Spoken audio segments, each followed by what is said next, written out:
Assalamualaikum warahmatullahi wabarakatuh. Alhamdulillahirabbil alamin. Allahumma shalli wa sallim ala nabiyyina Muhammadin wa ala alihi wa sahbihi ajma'in. Asyhadu an la ilaha illallah rabbul alamin wa asyhadu anna Muhammadan abduhu wa rasuluh shadiqul adil amin, amma ba'd.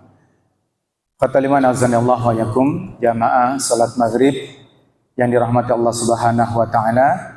Kabar semua Bapak, bagaimana hari ini? Sehat? Alhamdulillah ya. Baik Bapak yang mulia, insyaallah ba'da kita bersyukur dengan ucapan tahmid tadi, mari kita juga bacakan salawat untuk Nabi yang dilanjut dengan doa belajar ya. Allahumma shalli wa sallim ala nabiyyina Muhammadin wa ala alihi washabbihi ajmain. Allahumma inna nas'aluka ilman nafi'an warzuqna fahman walhamdulillahi rabbil alamin. Baik Bapak yang mulia, sebagaimana yang telah disampaikan di dalam undangan yang disebar via WhatsApp oleh DKM, bahwa malam ini masih akan mengkaji terkait dengan bab muamalah ribawi. Sehingga kita akan bacakan terkait dengan pembahasan riba dalam transaksi. Yang mana untuk ulasan riba kita sudah bahas di bulan sebelumnya tentang bahayanya riba. Kenapa kok kita tidak boleh memakan riba dan lain-lain, kita sudah tuntaskan pembahasannya pada sebelumnya. Nah, untuk yang sekarang, riba kita akan bacakan dari riba transaksi. Ya. Sebagaimana yang kita tahu, riba itu tidak hanya berurusan dengan qard saja. Yang masyhur di kalangan kita ketika berbicara riba itu seputar urusan pinjam bayar lebih, begitu ya Pak ya. Jadi kalau riba itu apa? Kita pinjam duit nanti ngulanginnya lebih. Itu betul riba. Tapi tidak hanya itu saja riba. Ya. Tapi riba yang banyak atau jarang kita ketahui adalah riba dalam transaksi. Padahal kesemua riba adalah haram. Ya. Disebutkan war riba haramun, riba itu adalah haram. Wa innama yakunu fi dhahabi wal fiddati wal maqamat. Dan riba untuk kaitannya dengan transaksi itu adalah riba yang dia berhubungan dengan transaksi penjual belian emas, zahab, wal fiddati dan perak. Wal maq'umat juga beberapa makanan pokok. Sehingga Bapak yang mulia, untuk urusan transaksi ketiga benda ini yang disebut di sini, ini menuntut kepada kita kehati-hatian. Kita harus mengerti dan memahami sebelum kita melakukan transaksinya, karena khawatir kita terjatuh pada praktek riba tanpa disadari. Ya. Disebutkan di dalam keterangan, ayat tahaqqaqu ma'nahu syar'an fi hadhihi al-umur wa riba fil lughati ziyadah wa syar'an naw'un min at-ta'amul tatahaqqaqu fihi ziyadatun ala syaklin makhsusin yatanafa ma'a usul at-tasyri'il islami. Ya. Yang mana riba ini secara definisi lugawi, makna bahasa itu bermakna ziyadah, tambahan. Dan secara syariat, riba adalah jenis dari muamalah yang di dalamnya ada tambahan ala syaklin maksusin, atas bentuk tertentu. Yang mana ini bertentangan, tidak berkesesuaian ma'a usul tasyri'il islami, dengan usul pensyariatan Islam. Sehingga yang namanya riba Bapak yang mulia tentu perkara yang haram, tidak bisa kita amalkan. Wa ta'amulu birriba minal kabair, bahkan disebutkan bermuamalah dengan riba itu minal kabair, termasuk dalam dosa-dosa besar. Jadi riba ini masuk dalam kategori dosa besar. Ya. Ada berapa dosa besar? Dosa besar banyak. Ya. Yang disebut, yang masyhur kita kenal itu disebut oleh hadis 3 dalam satu kesatuan. Tapi di dalam keterangan yang berbeda itu ketika dikumpulkan ada banyak. Ya, ada berapa puluhan, ada bahkan mengumpulkan dalam kitab Al-Kabair itu puluhan jenis dosa-dosa besar. Nah, di antaranya adalah riba. Di mana pengharaman riba ini terdapat dalam Al-Qur'an, wal aslu fit tahrimihi ayatun, yang mana asal pengharaman riba ini adalah ayat dari Quran, minha di antaranya a'udzubillahi minasyaitonirrajim wa ahallallahu al-bai'a wa harrama riba, dan Allah telah menghalalkan al-bai' jual beli dan sekaligus mengharamkan riba. Jadi Bapak yang mulia, antara praktek jual beli dan riba ini tidak bisa dipersamakan. Kenapa turun ayat ini? Karena sebelumnya ada orang kafir yang menyamakan antara riba dengan jual beli. Mereka heran kenapa kok riba dilarang. Kan riba prakteknya atau tujuannya sama dengan jual beli. Kita melakukan jual beli, apa tujuan kita Pak? Berjual beli. Kita menjual barang, tujuan kita apa? Untuk mendapatkan keuntungan. Kita beli jual. Untuk apa? Untuk dapat keuntungan, untuk dapat tambahan. Kenapa praktek jual beli boleh, kemudian yang riba nggak boleh, gitu kan? Bukankah jual beli itu sama dengan riba? Mereka menyamakan riba itu sama dengan jual beli, tapi Allah tolak ya di dalam Al-Quran, nggak sama. Allah menghalalkan jual beli, tapi sekaligus Allah mengharamkan riba. Ya, walaupun kemudian sama-sama judulnya meraih keuntungan. Orang mengambil riba itu tentu ingin keuntungan, betul ya Pak ya? Nah, tapi berdasarkan dalil Allah menghalalkan jual beli, Allah mengharamkan riba. Maka ini nas qat'i bagi kita, kita tidak dibenarkan untuk bertransaksi ribawi. Ya.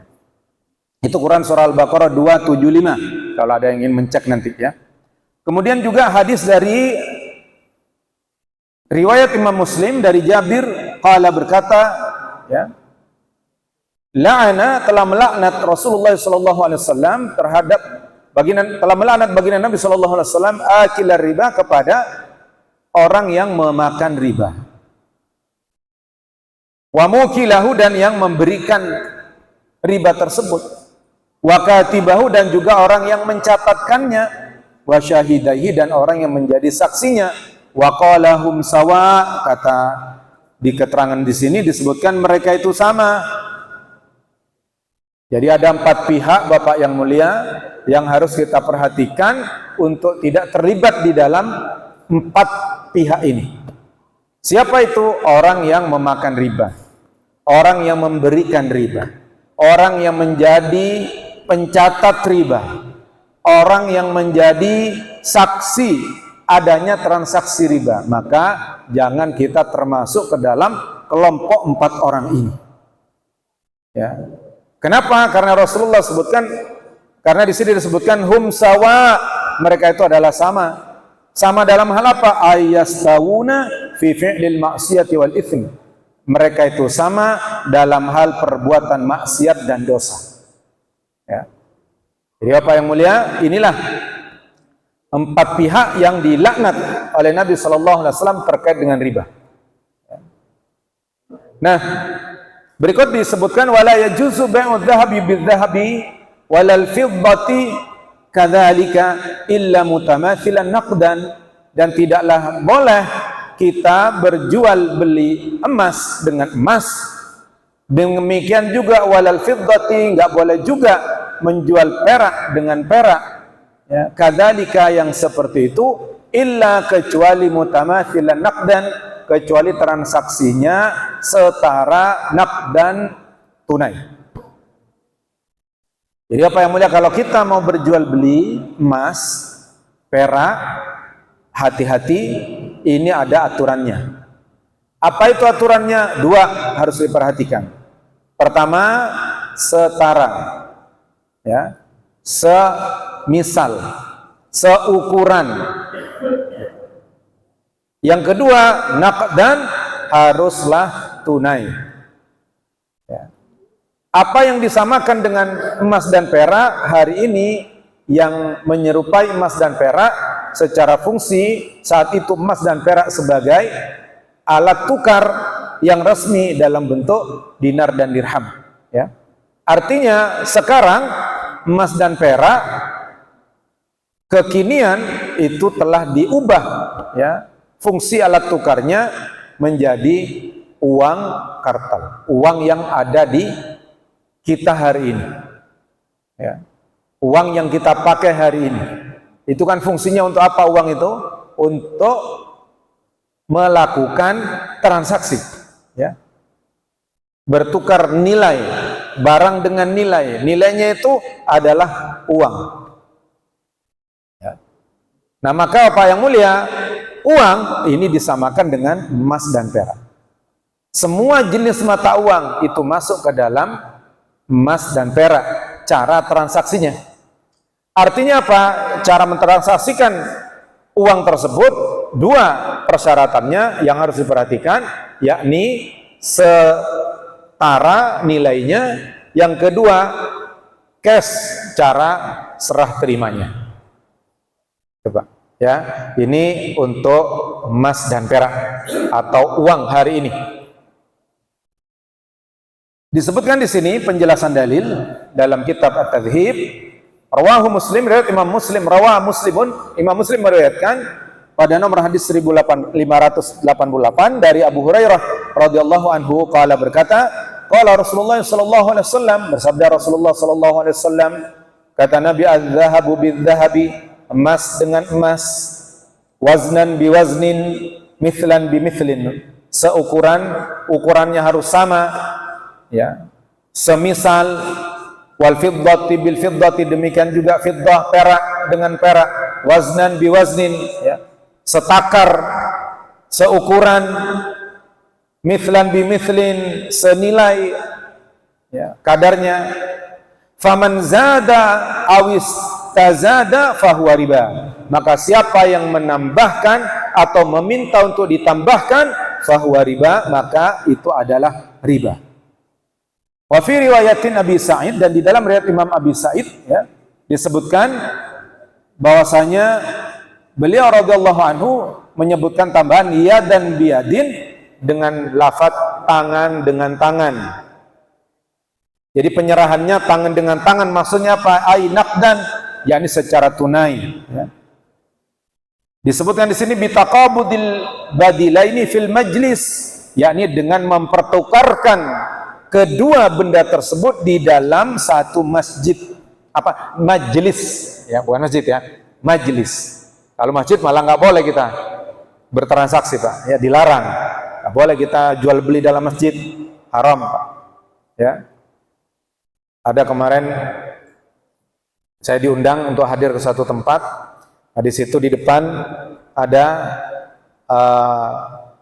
bazar begitu di area masjid. Nah, saya perlu buku itu. Akhirnya saya mau beli, gimana caranya? Saya panggil pedagangnya. Saya mau beli tapi di sana, di luar. Ya. Nah, dia bawa bukunya, saya bayar di luar, saya kasih tahu. Nanti kalau ada yang mau beli, jangan di dalam masjid, Mas, di luar. Boleh. Ada larangan dari Rasulullah SAW. Jadi yang disebut tadi adalah di majlis, bukan di masjid, gitu Pak, ya. Jadi dalam satu majlis, memang katanya sedikit hampir mirip, tapi beda pengertiannya, ya. Kalau masjid, ya, tempat kita beribadah hari ini, adalah tempat yang itu merupakan miliknya Allah Subhanahu wa Ta'ala, kan begitu Pak. Masjid itu apa definisinya? Ya, dia adalah miliknya Allah. Maka masjid itu adalah wakaf lillah, wakaf milik Allah. Itu yang membedakan masjid dengan tempat yang lain, dengan musola, begitu Pak. Jadi musola, masjid itu bedanya dari sisi kepemilikan, ya. Yang boleh dalam hal ini tadi majelis, maka disyaratkan dalam transaksi jual beli emas, perak atau mata uang itu ya dan biadin, maksudnya apa? Serah terima tunai fil majlisi, yakni di dalam satu majelis. Nggak boleh berbeda majelis. Maksudnya berbeda majelis, berbeda tempat penyerahan. Misalnya, ya, kita mau bertukar emas dengan emas. Tukar ya, emas saya dengan emas punya ibu misalnya. Ibu-ibu kan biasa pakai emas, kalau laki-laki enggak ya dong. Atau kita lah perak laki-laki. Biasa pakai cincin perak. Betul nggak Pak? Pakai atau tidak? Nggak pakai ya, sama saya juga ya. Kalau pakai ini kok bagus ini Pak. Ya, cincinnya bagus. Terus dia lihat tetangganya teman satu masjid bagus juga. Ya. Kita tukeran yuk katanya. Ini cincin sama perak, ini sama perak. Ditukar, ya. Di masjid haram, nggak boleh. Di majelis di luar, iya harus begitu. Terus boleh nggak ditukar? Ya boleh, dengan catatan tadi dua, dia harus setakar, seukuran. Kalau peraknya 5 gram, maka perak dia juga harus 5 gram. Ya. Nggak boleh perak kita 5 gram, peraknya dia 7 gram. Itu tidak boleh dipertukarkan. Ya. Kenapa? Karena ini akan menjadi riba. Ya. Riba dari mana? Kok nggak pinjem kok langsung tukar? Ya itulah namanya riba yang kita bahas hari ini, riba transaksi. Ya. Nah, ini hati-hati Pak. Paham Bapak yang mulia?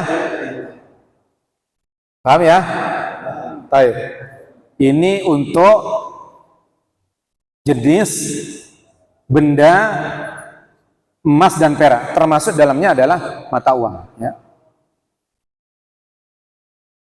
Disebutkan lagi di bawahnya berikut, wala bai'u mabta'ahu hatta yaqbidahu. Wala bai'u, dan tidak boleh berjual menjual, ya.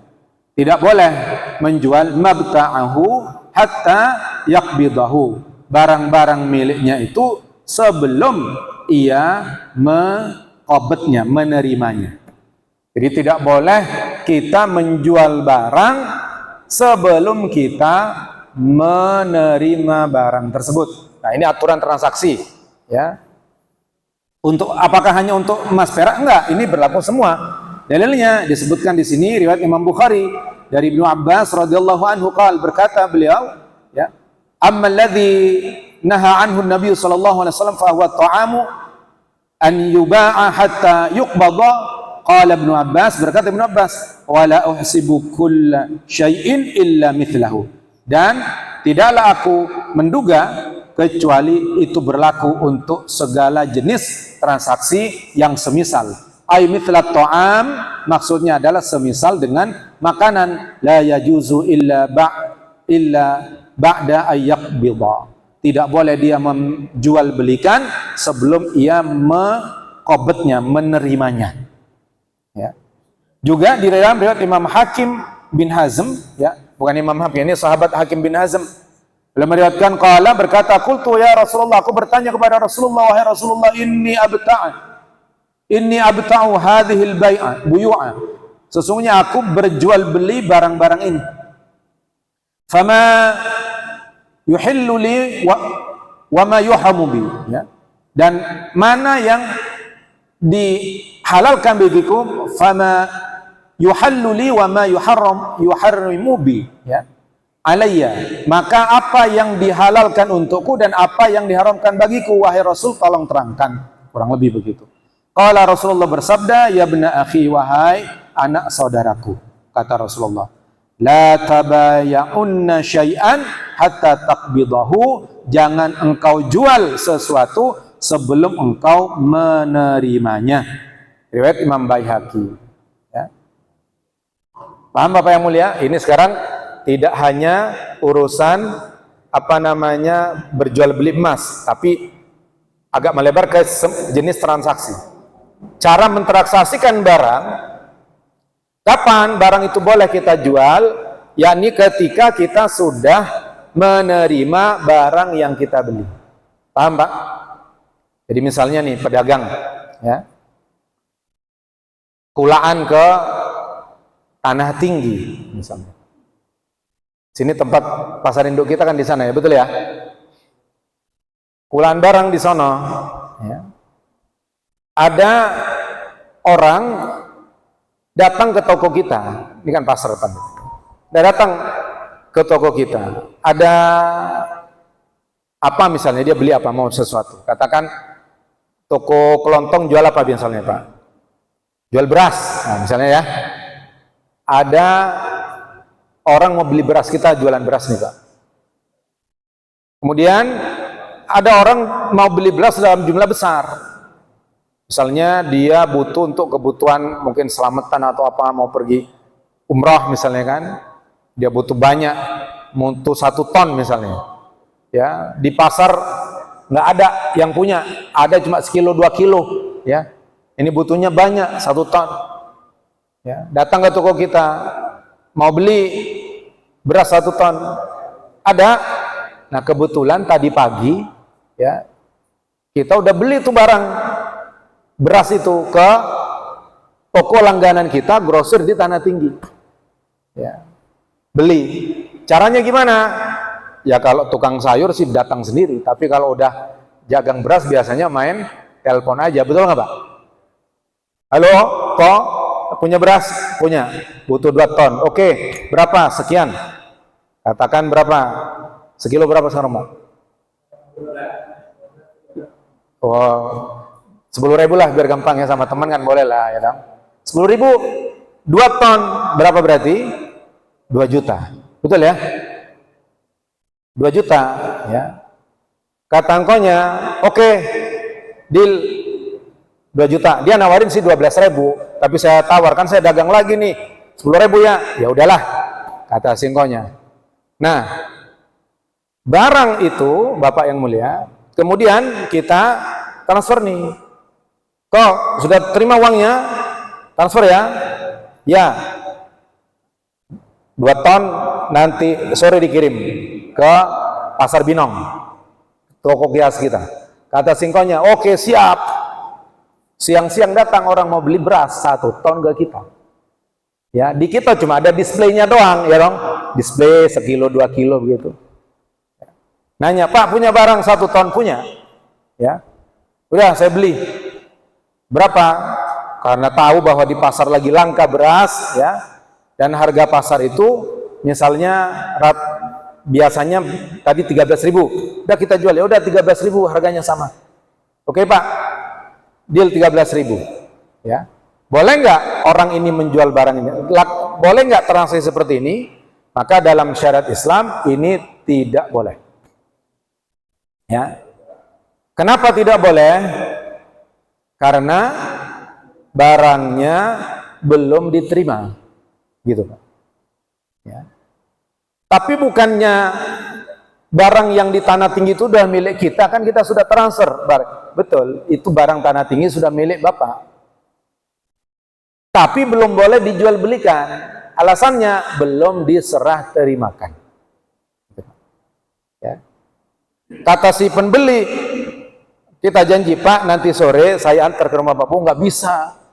Saya maghrib sudah kendurian, udah selamatan. Nggak bisa sore masa. Siang ini harus sudah datang jam 1 paling telat. Ya, bisa nggak? Kalau nggak saya pergi ke yang lain, kata si bapak pembeli. Ya, akhirnya kita jual, maka nggak boleh Pak. Ya, nggak bisa Pak.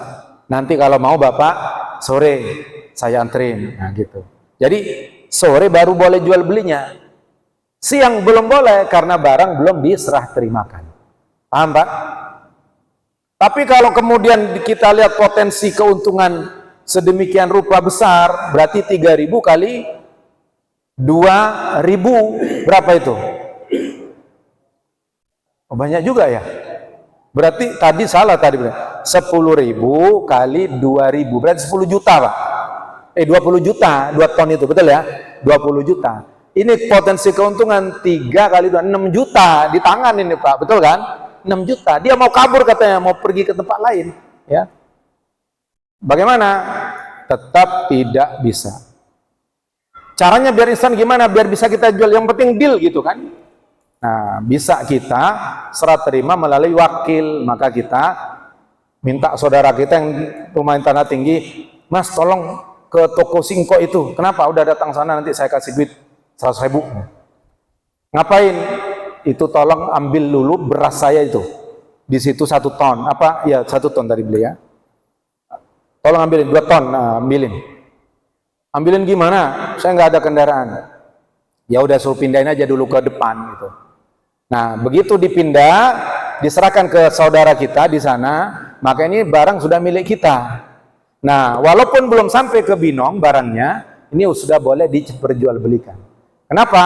Karena sudah diserah terimakan dari pembeli, penjual pertama Singko sana ke kita melalui saudara kita yang ada di sana. Walaupun barang belum sampai, tapi hakikatnya barang sudah kita terima. Itu caranya, Pak. Paham? Jadi para pedagang itu harus mengerti. Nggak boleh kita asal jualan yang penting untung, nggak boleh, Pak. Ya, untung kalau nggak sesuai syariat nggak berkah, ya, nggak berkah, Pak. Kan kita nyari berkah, ya. Berkah itu walaupun dikit cukup, betul nggak, Pak? Ya, kalau berkah, kalau nggak berkah seberapapun banyaknya kurang. Orang itu lakukan korupsi atau segala macam, bukannya orang miskin mereka, Pak, orang kaya raya, hartanya berlipat-lipat daripada kita, ya. Korupsi miliaran, triliunan, duitnya sudah banyak, nggak korupsi juga. Tapi kenapa masih kurang? Nggak berkah, ya. Tapi kita walaupun gaji UMR cukup aja, Pak. Alhamdulillah, itu berkah namanya. Nah, kalau mau berkah pedagang harus ngerti ilmunya, ya. Cara berjual beli begitu. Jangan asal cari untung aja, yang penting cuan, nah, nggak boleh, ya. Baik. Wala bai'ul lahmi bil hayawan. Tidak boleh menjual daging dengan hewan, ya. Dalilnya adalah riwayat Imam mana? Nomor 3. Li hadithi Samurah, berdasarkan hadis dari Samurah, anna Nabi sallallahu alaihi wasallam, bahwasanya Nabi sallallahu alaihi wasallam melarang, beliau telah melarang an ba'isyatin bil lahm. An ba'isyati bil lahmi. Beliau melarang berjual beli syati, sate, berjual beli sate, ya. Bil lahmi dengan daging, berjual beli kambing dengan daging nggak boleh, ya. Jadi kita misalnya punya daging 5 kilo daging kambing, ya. Terus ada tukang kambing pengen, ya, lihat daging paha dijejer 2 mau disate gitu kan. Udah, saya tukar dengan kambing ya katanya. Ah, nggak boleh, ya. Itu dilarang. Daging dengan hewan dilarang. Nah, kembali ke jual beli emas dengan perak, bagaimana biar bisa halal? Yang penting memenuhi 2 syarat tadi, Pak. Setara dan tunai. Di sini disebut wa yajuzu bai'u dzahabi bil fiddati mutafadilan naqdan. Boleh menjual emas dengan perak secara berlebih, tapi syaratnya tunai. Paham, Pak? Jadi yang kok apa bedanya dengan yang pertama? Kalau yang pertama emas dengan emas, perak dengan perak, itu satu jenis. Syaratnya 2, harus setara, seukuran, ya, beratnya harus seukuran. Kemudian yang kedua, tunai, cash, yadan biadi. Tapi kalau berbeda jenis, emas dipertukarkan dengan perak, boleh. Emasnya 1 gram, peraknya 5 kilo, boleh. Betul tidak, Pak? Nggak apa-apa di sini. Ya, kenapa? Karena berbeda jenis. Cuma syaratnya tetap melekat kepadanya naqdan, yakni cash, tunai. Ya, kita berjual beli dengan jenis yang berbeda, syaratnya harus tunai, ya. Boleh tidak setakar karena sudah berbeda jenis, tapi syarat tunainya tidak hilang, ya. Nggak boleh kita nyerahkan emasnya sekarang, peraknya besok, nggak boleh. Nggak boleh juga kita menyerahkan emasnya sekarang, ya, di sini di majelis, katanya ini majelis bukan masjid misalnya kan. Sekarang di sini, kemudian kita ngambil emas peraknya sekarang, emasnya di sono, ntar dulu ya, ke belakang, jeda kira-kira 3 menit atau 5 menit ngambil barangnya, itu juga nggak boleh, itu kena riba, ya. kena riba nasiah, ya. Nah, ini dilarang, Pak. Nah, demikian juga mata uang juga sama. Kalau mata uangnya sama, senilai dalam bentuk yang sama, rupiah dengan rupiah, dolar dengan dolar, ya, yang mau pergi umrah, real dengan real, itu harus sama. Kalau berbeda, itu riba. Ya. Tapi boleh berbeda kalau mata uangnya berbeda. Perak rupiah ditukar dengan real, ya. Realnya 1, rupiahnya 5.000, betul nggak Pak? Kan beda tuh, 1 berbanding 5.000, ya kan? Boleh, nggak apa-apa. Kenapa? Karena beda jenis, ya.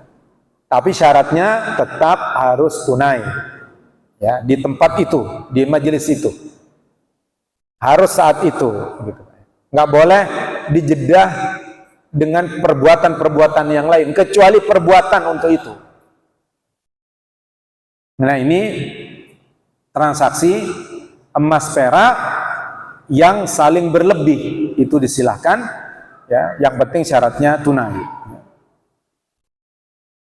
Wa kadzalikal mat'umatu, dan juga demikian makanan-makanan, ya, beberapa makanan, la yajuzu bai'ul jinsi minha bimithlihi, tidak boleh menjual barang sejenis dengan, ya, semisalnya, itu nggak boleh, ya.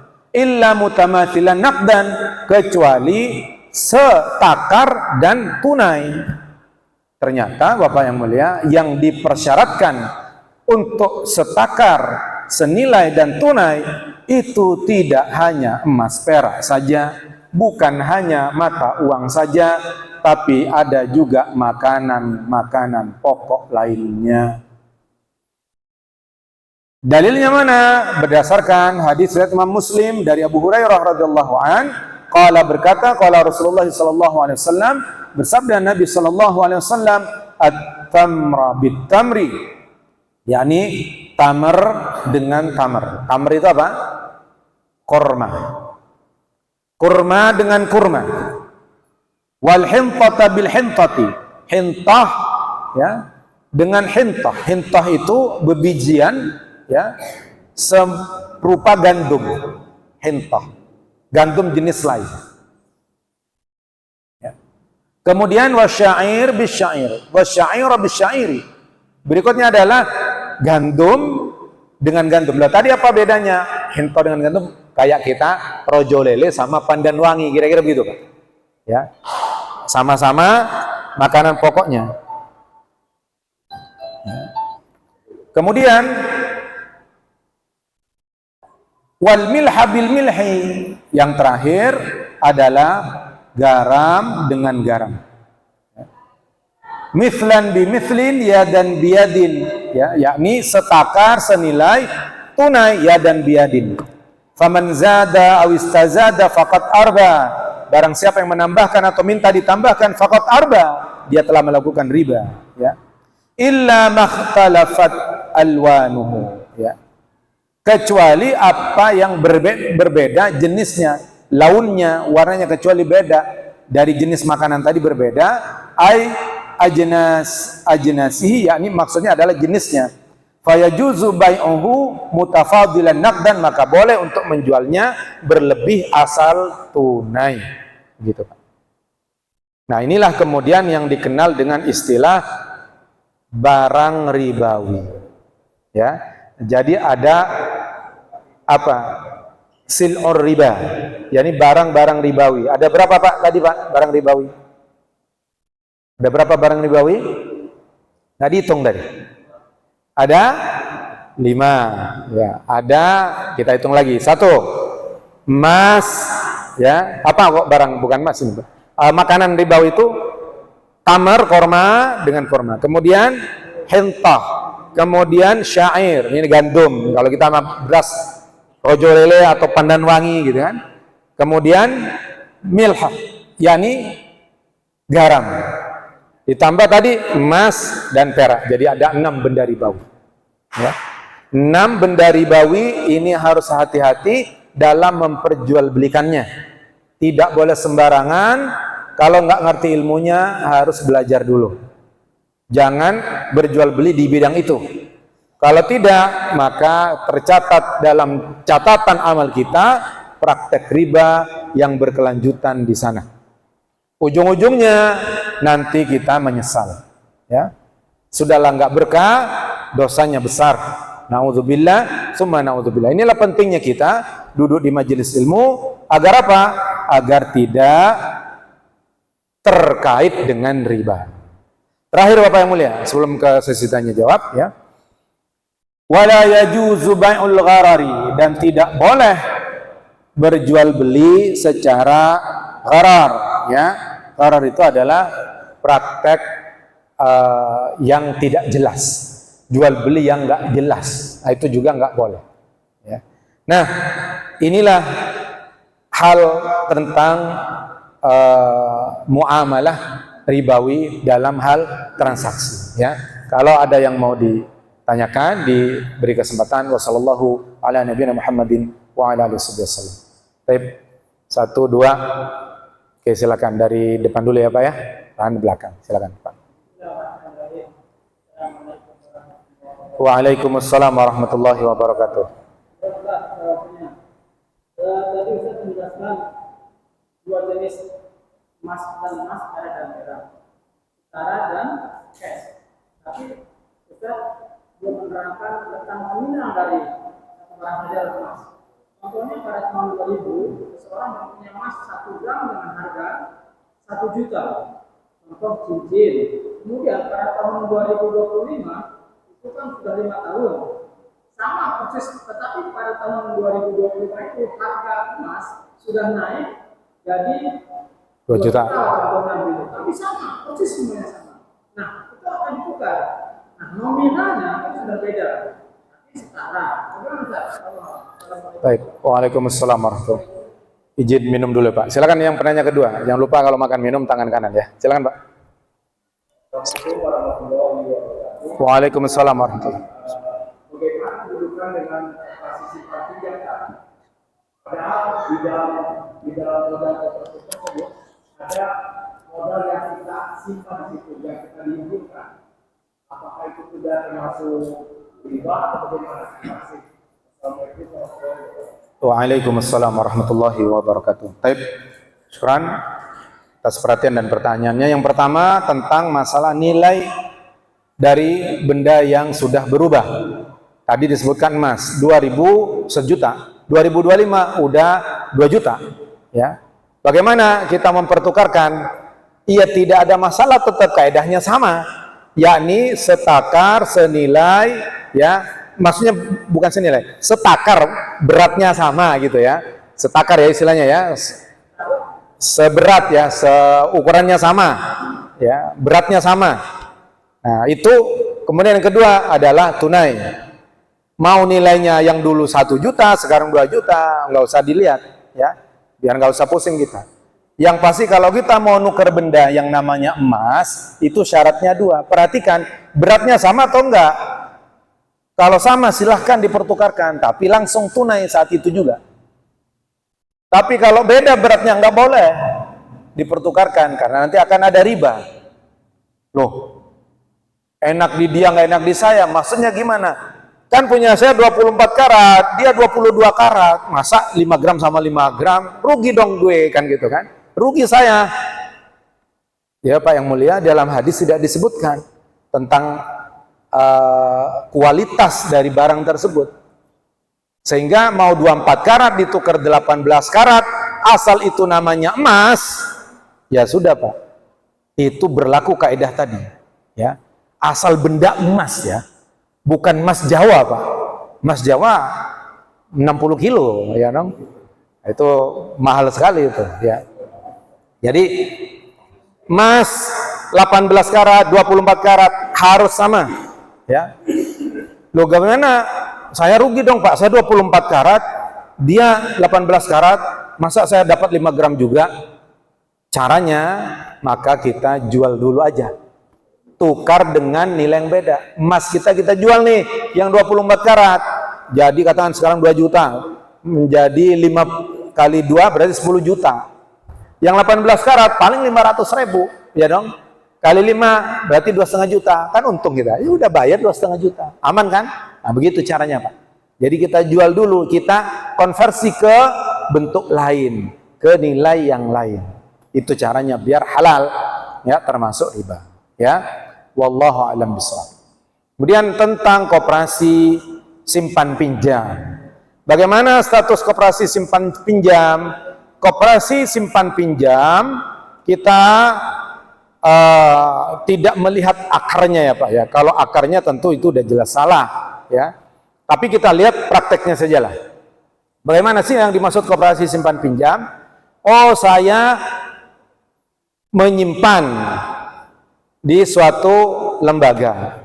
Kemudian nanti kalau saya ada kebutuhan, ya tinggal saya ambil simpanan saya, kan begitu. Tapi saya baru nyimpen 5 juta, sementara saya butuh 7 juta. Maka saya pinjamlah ke lembaga itu 2 jutanya. Berarti saya pinjam 2 juta, ngambil modal saya, ngambil simpanan saya 5 juta. Begitukah prakteknya? Betul ya Pak ya? Ini harus sama dulu nih. Kita dulu. Kalau begitu prakteknya, ya boleh nggak prakteknya begitu? Boleh, ya nggak apa-apa. Kalau begitu prakteknya. Tapi kalau prakteknya ada syarat, apa syaratnya? Kalau ngembaliin yang tadi pinjemnya 2 juta harus mulangin 2 juta 100.000, ini haram. Ini namanya riba. Gitu Pak. Ya. Jadi simpan pinjam silakan aja selama tidak ada riba. Betul nggak? Tapi yang dilarang ketika ada riba. Riba bahkan kalau koperasi simpan pinjam yang ada hari ini itu ribanya sebelum kita minjem sudah kena riba Pak. Minjem 5 juta yang diterima berapa? Pak, minjem 5 juta. Bapak terima duit berapa? Paling 4,9 paling hebat, betul nggak? Kenapa 100.000 katanya admin, betul? Ada teman kita datang pinjem 10 juta. Ternyata dia dapat berapa yang dikembalikan ke sana? Bukan yang dikembalikan, yang diserahkan berapa oleh lembaga ini? Hah? Pak, tadi ada kita pinjem, ada orang pinjam 5 juta. Dikasihnya 4,9 juta. Alasannya 100.000 uang admin. Datang orang kedua pinjam 10 juta. Dikasihnya berapa? 9, katakan 8 juta, ya 9,8 juta, maksudnya 9 juta 800. Biaya apa? Admin. Loh, kok admin jadi beda? Ya, namanya admin ya sama dong, materainya sama, berkas-berkasnya sama, hanya nulis yang ini 5, yang satu ini 10. Kenapa yang ini dipotong 100, yang sono potong 200? Ini hanya akal-akalan saja admin. Sebenarnya adalah riba yang dikedepankan. Ya. Kalau admin, berapa potongnya? 100, mau pinjam 10 miliar, 100.000. Itu admin beneran berarti. Betul nggak Pak? Iya. Tapi kalau ngikutin persentase pinjaman, inilah riba. Yang diatasnamakan administrasi. Pertama, belum aja minjem penuh, udah dipotong. Belum lagi nanti ngembaliinnya, ada tambahan. Belum lagi saat kembaliinnya, nggak bisa on time, ditambah lagi. Namanya compounding interest, kata orang sekarang kan gitu. Ada bunga majemuk, ya. Innalillah. Kalau ini dipraktekkan oleh orang kafir, nggak apa-apa. Silahkan mereka berpraktek seperti itu. Tapi ini Muslim yang terikat dengan syariat, yang dia takut kepada Allah, yang dia yakin ada surga dan neraka, yang dia takut dengan nerakanya Allah. Sudah dikabarkan oleh Rasulullah, jangan makan riba, ini dosa besar. Ya. Kalau Rasulullah sudah mengabarkan, jangan kita lakukan, Pak. Ya. Jangan kita lakukan. Ya, mulai dari hal yang kecil-kecil lah. Apa misalnya tadi saya udah ngomong, makan minum pakai tangan kanan. Kenapa nggak boleh tangan kiri? Yang melarang Rasul. Ya. Saya hanya menyampaikan. Maka kita biasakan untuk terikat dengan syariat Islam mulai sekarang. Ya. Bisa? Bismillah. Begitu Bapak yang mulia. Jadi pertanyaan bagaimana koperasi simpan pinjam yang ada hari ini adalah praktek riba atas nama cooperation, atas nama kerjasama. hakikatnya itu adalah riba. Ya, ada lagi yang ngomongkan itu nanti keuntungannya dibagi-bagi lagi buat kita. Ini namanya bagi-bagi dosa, ya dong. Kalau di pabrik saya, Pak, ya, tempat saya kerja, nanti ini mau lebaran dibagi kue itu, katanya SHU, sisa hasil usaha, itu riba. Ya. Ada orang yang pernah ngaji, kalau saya nggak saya ambil dah, saya kasih orang katanya. Tapi Anda walaupun nggak ngambil kasih orang, tapi Anda terlibat di situ, ya, makanya keluar. Ya. Selama sistem koperasinya nggak diubah, keluar dari koperasi itu, nggak boleh. Ya. Kita kan terikat dengan syariat, Pak. Ya. Mau ngapain sih kita di dunia sebentar, betul ya? Kalau berani menentang aturan Allah, ya, untuk apa kita? Maka kita mulai dari sekarang, ayo kita kampanyekan kepada diri kita cinta terhadap syariat Islam. Kita kampanyekan pada diri kita bagaimana kita bisa menerapkan Islam secara kafah semampu kita. Ya. Nah, Islam kafah harus segera digaungkan dalam benak kita ini. Ya, kepada saudara kita, ayo sebisa kita usahakan. Mulai dari praktek riba yang seperti itu kita hindarkan, ya, sebisa mungkin. Wallahu a'lam bishawab. Paham Bapak yang mulia? Ada pertanyaan lagi? Insyaallah cukup. Bagaimana hukumnya membeli barang dengan pakai kartu kredit? Ya. Bagaimana membeli barang dengan menggunakan kartu kredit? Sekali lagi, ya, kredit yang dimaksud tentu adalah kredit yang ada tambahannya. Betul tidak, Pak? Kalau ada tambahannya, maka tidak syak dan tidak ragu bahwa itu adalah masuk dalam praktek riba yang dilarang. Ya.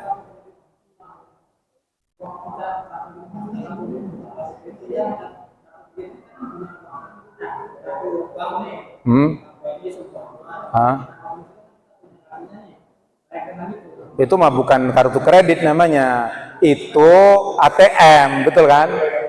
Iya, apa namanya Pak? Debit, ya, itu boleh karena kan duit kita, ya dong. Kredit itu kita itu nggak punya duit, kita diutangin tuh, ya, diutangin Pak. Bahkan ada kartu kredit yang menawarkan asal bayar sebelum 1 bulan tidak ada bunga, katanya begitu. Ya, itu yang kemudian jadi syubhat di umat Islam. Boleh nggak kita menggunakan kartu kredit? Yang penting kita bayar, jangan sampai telat. Sebelum 1 bulan udah lunas, jadi nggak kena riba. Hati-hati Bapak yang mulia. Bahwa riba itu ketika kita mendapat kartu kredit, berarti kan kita setuju untuk melaksanakan praktek riba. Setuju ya, kita nanti kalau Bapak pinjam nanti kena bunga ya. Iya katanya. Nah, maka kita setuju riba, Pak. Hati-hati Pak ya. Jadi jangan ngentengin. Jadi nggak usah kita beli pakai kartu kredit. Saya ditawari kartu kredit sering Pak. Nggak butuh ya. Sudahlah. Kalau kita nggak mampu jangan memaksakan diri. Ya cukup mensyukuri apa yang Allah karuniakan kepada kita. Insya Allah hidup kita akan menjadi berkah. Mari kita akhiri dengan tahmid. Sebelumnya kita berdoa sebentar ya Pak ya. Untuk saudara kita yang berada di Sumatera, kemudian di Palestina, dan juga untuk keluarga kita dan diri kita. Alhamdulillahirabbil alamin. Hamdan yuafi ni'amahu wa yukafi mazidah. Ya Rabbana wa lakal hamdu kama yanbaghi li jalali wajhikal karim wa 'azimi sultanik. Allahumma shalli wa sallim ala nabiyyina Muhammadin wa ala alihi washabbihi ajmain. Allahumma rabbana taqabbal minna innaka antas samiul alim wa tub alaina innaka antat tawwabur rahim. Allahumma ighfir lana dhunubana wa liwalidina warhamhum kama rabbawna shighara. Allahumma ansur man nasara ad-din wa akhdhul man khadhala al-mu'minin. Allahumma ansur rasul ikhwanana fi Sumatera Indonesia. Allahumma ansur rasul ikhwanana fi Gaza Filistin. Allahumma ansur rasul ikhwanana fi Sudan, في يمن، في كل سائر بلاد، في كل مكان. اللهم إنا نسألك دولة خلافة رشيدة على منهج النبوة تعز بها الإسلام وأهله وتذل بها الكفار وأهله. ربنا آتنا في الدنيا حسنة وفي الآخرة حسنة وقنا عذاب النار. وصلى الله على نبينا محمد وعلى آله وصحبه وسلم والحمد لله رب العالمين. Tutup dengan nafar majelis. Subhanakallahumma wa bihamdika asyhadu an la ilaha illa anta astaghfiruka wa atubu ilaik. Wassalamualaikum warahmatullahi wabarakatuh.